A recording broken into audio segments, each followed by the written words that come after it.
Shule zikifunguliwa rasmi hii leo kote nchini, ni asilimia 40 ya wanafunzi katika kaunti ya Mombasa wamefika shuleni, huku asilimia 60 ikikwama, ima kutokana na usafiri au masuala mengine.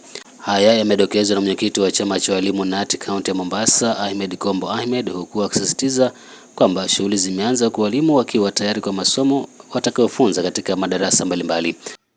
Tuko hapa kwanza kushukuru Mwenyezi Mungu kwa shule zimefunguliwa leo tarehe 5 mwezi wa kwanza mwaka 2026.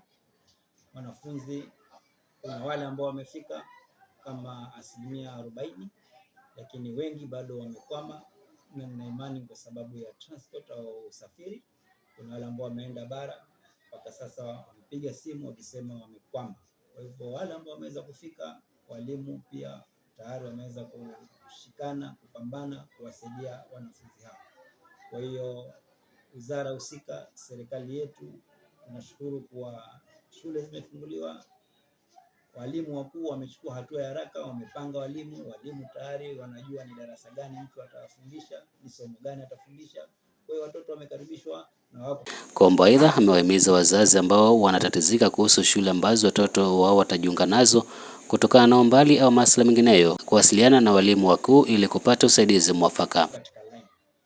Vile vile unajua kuna darasa la 6 ambao walifanya mtihani, darasa la 9 grade 9 ambao walifanya mtihani, grade 9 wanakwenda grade 10, na tunashukuru kwa sababu kulikuwa na matatizo kwa kuna mtu yuko Mombasa County lakini amepata shule pengine ya Kisumu County. Shule ile pia ni day.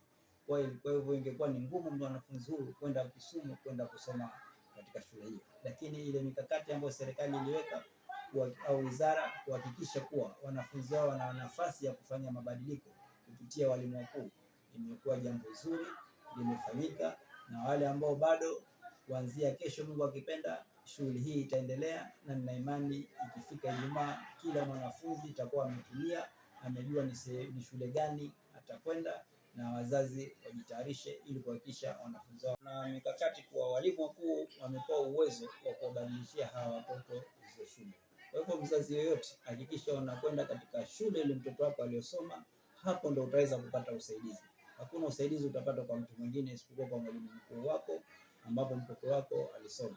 Kama pengine kuna shule ambao umepewa iko mbali ama kuna matatizo fulani, pitia kwa mwalimu mkuu atakurekebishia.